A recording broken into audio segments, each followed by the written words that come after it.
que tenía intención de ilustrar un Martín Fierro, pero siempre tenía la barrera de, yo tengo muchos Martín Fierro porque siempre me atrapó la obra. Pero frente a todos los que lo habían ilustrado, yo me sentía tan chiquitito que no me animaba a ilustrarlo. Hablamos de Alonso, de los dos Alonso, de Loro Marenco, Juan Lamela, Fati, Fontana Rosa. Claro, yo decía, ¿qué voy a ilustrar Martín Fierro yo con estos bestias que se han puesto ilustrados?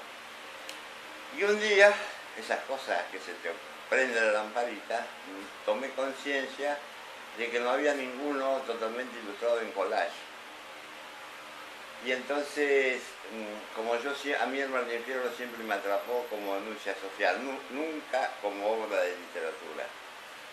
Porque como obra de literatura, yo de literatura hace poco nunca pude juzgarlo. Pero como denuncia social sí, porque prácticamente es la primera denuncia social de un extracto del país escrito, que es la denuncia de José Hernández frente al tratamiento del hombre que está siendo desplazado y los indios. Y eso siempre me tuvo a mí prendido del Martín Fierro. Y entonces cuando me di cuenta de qué forma yo podía ilustrarlos, viendo que nadie lo había hecho así, ya entonces me animé a ilustrar el Martín Fierro y me puse, yo algunas cosas tenía hechas que eran collage,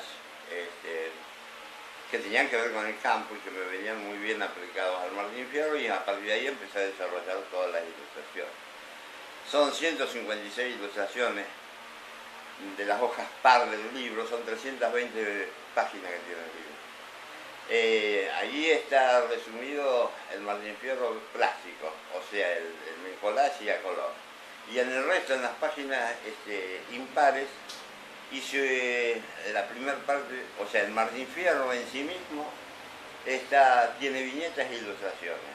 Y algunas, empieza a partir de ahí algunos dibujos que tienen que ver con la historia del gaucho de Santa Fe, porque nace en Santa Fe. Y entonces la segunda parte, en la vuelta, ahí sí, todas las páginas impar, está la historia del gaucho de sus orígenes hasta la actualidad. Región por región, provincia por provincia, año prácticamente, o década por década. Es un estudio muy exhaustivo del gaucho,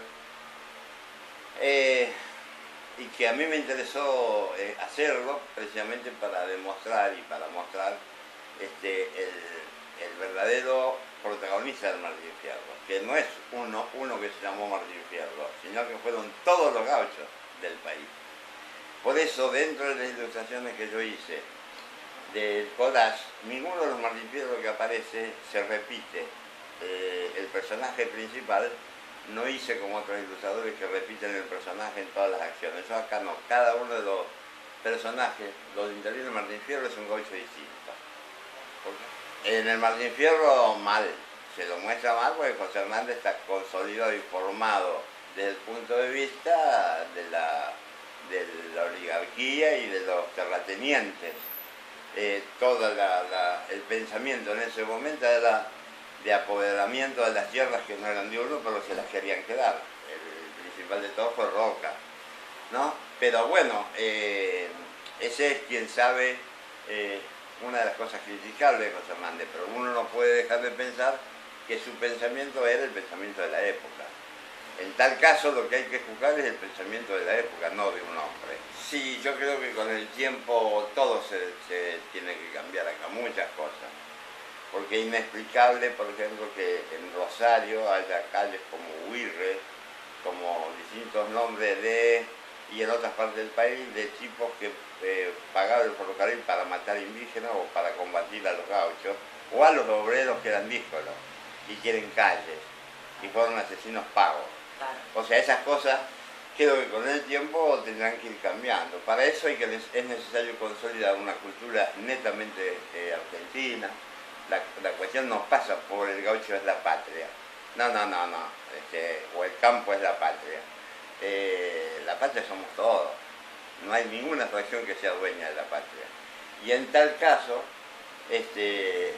la patria se consolida permanentemente todos los días frente al extranjero, nunca frente para adentro.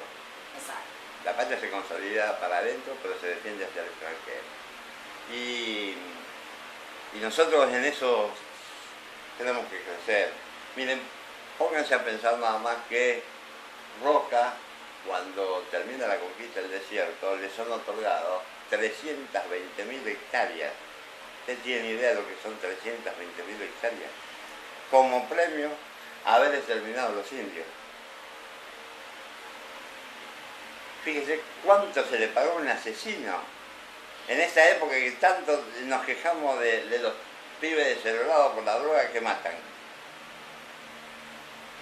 A un genocida como Roca le pagamos entregándole 320.000 hectáreas para que repartiera entre sus oficiales que habían participado en la guerra y la matanza y el exterminio de los seres humanos que eran los indios, porque eran seres humanos, ¿no?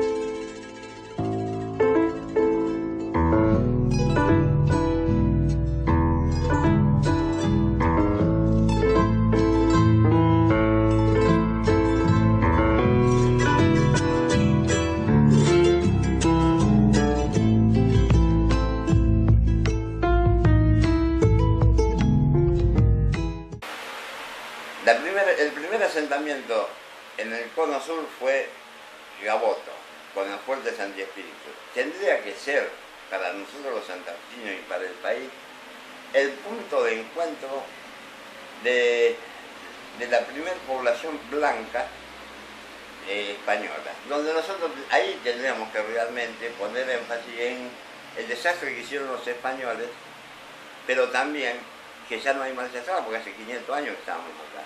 Nosotros somos ocupas, los blancos somos ocupas. Pero bueno, ya se vio eso, que es que de para atrás no podemos volver. Lo que sí hay que reconocer a los antiguos, como se llaman, las posesiones de tierra que le corresponden y la jerarquía que le corresponde. Pero Gaboto está abandonada en la mayor indigencia, ¿y saben por qué? Porque cuando se tendió la línea férrea, Maciel, que era un gran estanciero, puso guita a los ingleses para que la vía férrea le pasara por su estancia y no por Gaboto, que era el lugar por donde tenía que pasar la vía férrea. Y ese tipo de cosas siempre se manejó así. Imagínense cómo se consolidó ese país, para unos pocos, no para todos.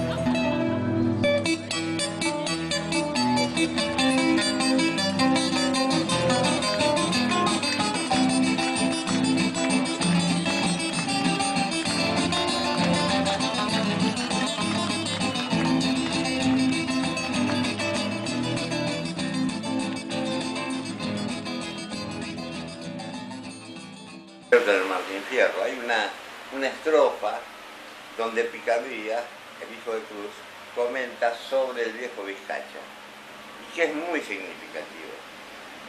Él dice, refiriéndose al viejo Vizcacha, es un gaucho de los de antes, de los que ya quedan pocos, con lo cual marca la diferencia entre el gaucho, el primer gaucho, el díscolo, que no respetaba los alambrados, que no era nómade, que bueno, el primer gaucho, de donde viene la fama del gaucho malo, y el gaucho de la época de Martín Fierro, que ya deja de ser nómade, tiene rancho, tiene hijo y mujer, o sea, empieza a sentarse, y el tercer gaucho después es el que termina siendo peón de las estancias.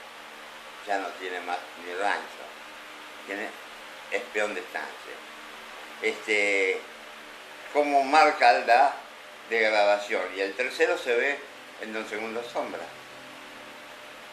El tercero está perfectamente reflejado en la obra que complementa al Martín Fierro de esa transformación del gaucho, donde del tipo libre que peleó en la guerra de independencia, que gestó la primera patria, al segundo que ya empieza a ser los empiezan a perseguir con la leva y los hacen pelear contra los indios hasta exterminar a los indios y al poco tiempo a los gauchos.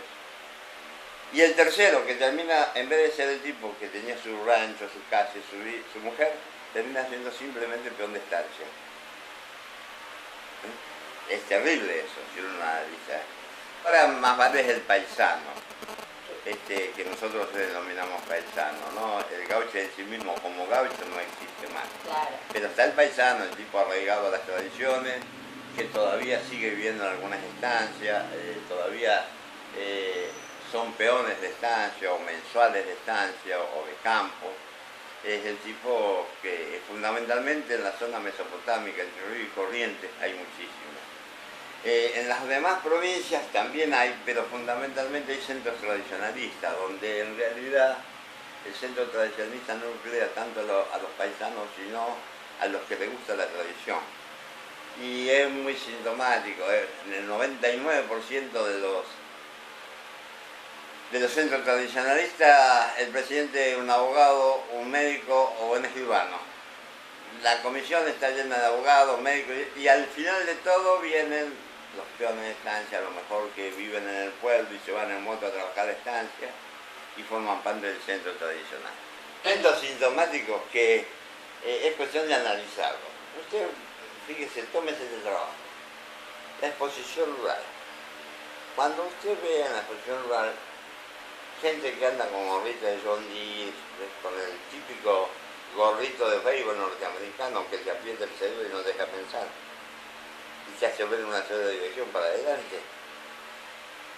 Ese tipo es hojista, tiene campo, pero para sembrar, agricultor. De pronto usted ve un tipo que tiene un sombrero, pero de lado el cuiquis pone su sombrero paisano, se pone un australiano. ¿Viste los australianos que están de moda, que se lo reparten? Sí, sí. Ese es un ganadero, dueño del campo para ganado. Y al fondo, entre medio de las vacas y entre medio de los fardos, va a encontrar 4 negritos con bigotitos y un sombrero y una boinita. Esos son los peones del campo. ¿Dónde está el gaucho? Ahí. No están los demás. Y el paisano está ahí. No están los demás. Entonces no digamos las patrias del campo. Esto se va a presentar formalmente el 5 de marzo en el centro Fontana Rosa. Ahí se presenta el libro formalmente y a partir de ahí yo expongo los 156 originales de collage también. Es una exposición muy grande, el segundo piso completo y supongo si anda bien de salud va a estar Pacho Donald, porque él ahora está bastante grandecito, no puede moverse muy fácilmente, pero si anda bien, va a estar él. No sé, viste, uno cuando trabaja y hace esas cosas nunca sabe dónde termina. Uno es como el padre, uno gesta un hijo, pero vaya a saber qué va a hacer de la vida del hijo, ¿no? Lo mejor es que le vaya bien, pero bueno, ya uno no depende de eso. Y lo mismo pasa con mi obra, viste, uno le pone la mejor intención, tiene un pensamiento sobre eso, pero después la obra se maneja sola y se dispersa sola y la gente la hace suya o no.